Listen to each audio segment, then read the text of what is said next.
Are schools in America at risk of becoming segregated again? I'm Dr. Emily Sherwood. If you're interested in education policy and literacy from a global perspective, please like and subscribe. So the big news, and I've seen it in YouTube, I've seen it on Democracy Now! This morning, it's on the internet, on AP News, is that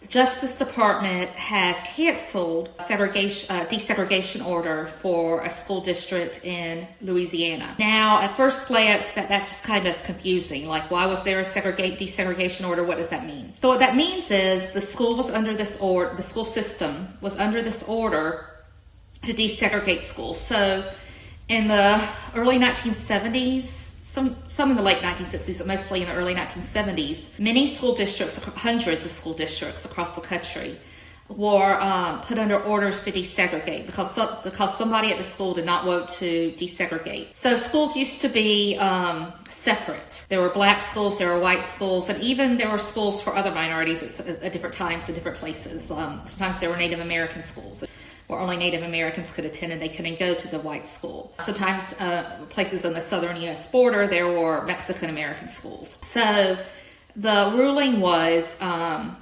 1954, there was a court case that schools need to be desegregated, but most of the work didn't really start until about the mid-60s. That was when most of the schools in the South were desegregated. That means that white children would go to school with black children and with children of other minorities and ethnicities. And it was a very turbulent time in American education history. There was a lot of opposition. There was some violence involved. So because of all of this, hundreds of schools went under what is called desegregation orders, and that means that the schools had to desegregate. That means that they couldn't have everybody that was white in one school and everybody who was black or everybody that was Mexican in another school. Everybody had to go to school together. And in practice, what that meant was a lot of changing the residential lines, so making it where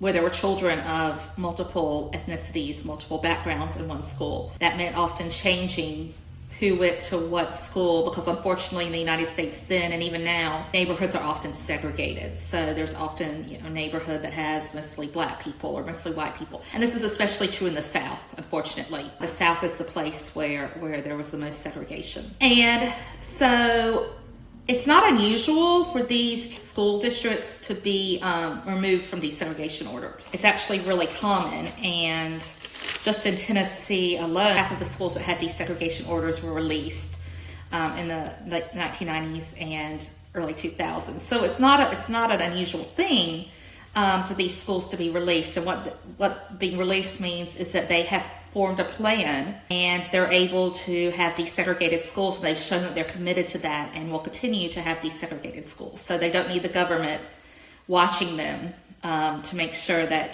they're doing things the right way. It's not an unusual thing at all. But the difference is that it's usually done by the courts. Every case I found, it was done by a lower court. So it's a judge who signed the desegregation order to begin with, and a judge who can sign the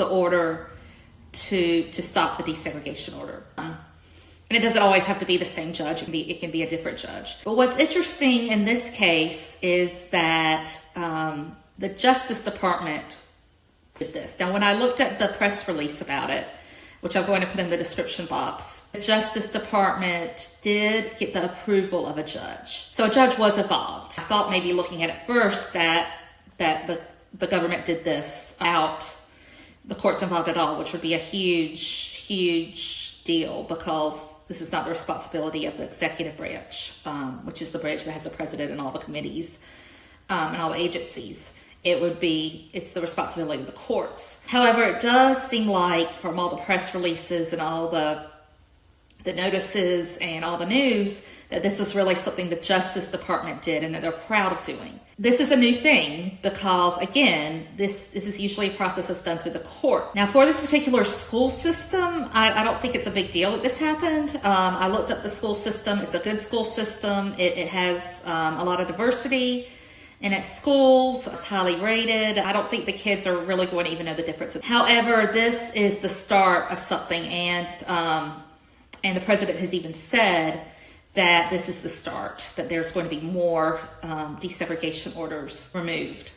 And unfortunately, there are still school systems that need that, because unfortunately, some people still want to see, especially in the South, people still want to see segregation, unfortunately, and that's hard for me to say in 2025, but it's the truth. And another thing kind of related to this that I didn't find reported, I kind of stumbled upon by accident when I was doing research for this, was the Southern Education Foundation, which is in Atlanta, and it's just committed to civil rights and education. It had a program, what's called the Equity Assistance Center. And it's only had this program since 2022, and there were others in the country, but it was a regional thing. Just like, there may be field offices for the FBI that cover a certain area, like several states. This pretty much covered the entire South, which again is the area that historically has had the most problems with segregation in schools. And funding for that was just cut entirely in February. And there's actually a lawsuit about that, because there's supposed to be steps and procedures before you just cut funding. You can't just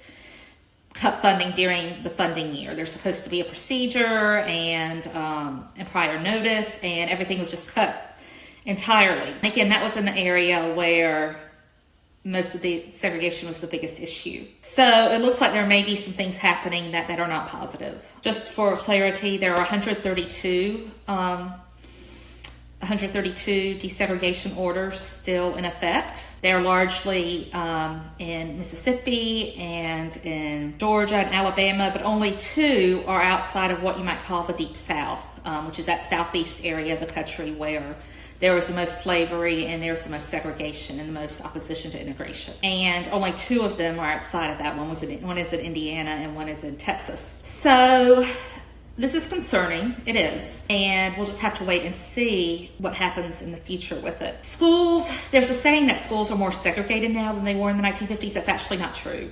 There is still desegregation in schools. Schools still have a lot of diversity, but it's less than it was prior to about the 1990s. So as a lot of these court cases went away, a lot of these desegregation orders went away, and the whole idea, the whole emphasis on desegregation and diversity in schools kind of took a back seat to some other priorities in education. Schools slowly started to be resegregated, and again, that's largely because of neighborhoods and where people lived, and boundary lines, more than actually looking and saying, oh, this student can't go to this school. There's not that going on. Oh, you can't go to this school because you're white, or you can't go to this school because you're black. That's not going on. But what's going on is boundary lines for schools are being drawn more to self-segregate schools. So the lines for schools are being drawn in some places, unfortunately, to segregate, to have people more of one ethnicity go to that school and other ethnicity go to another school. And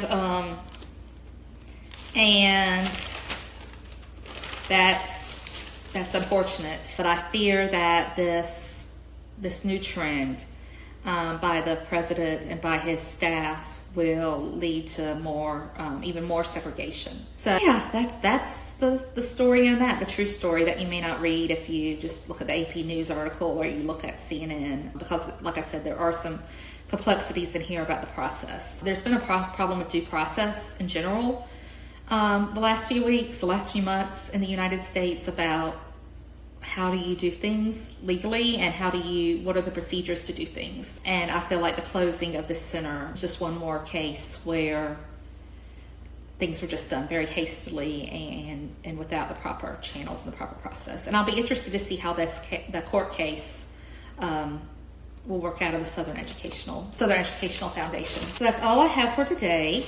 And thank you so much. And until next time, keep learning.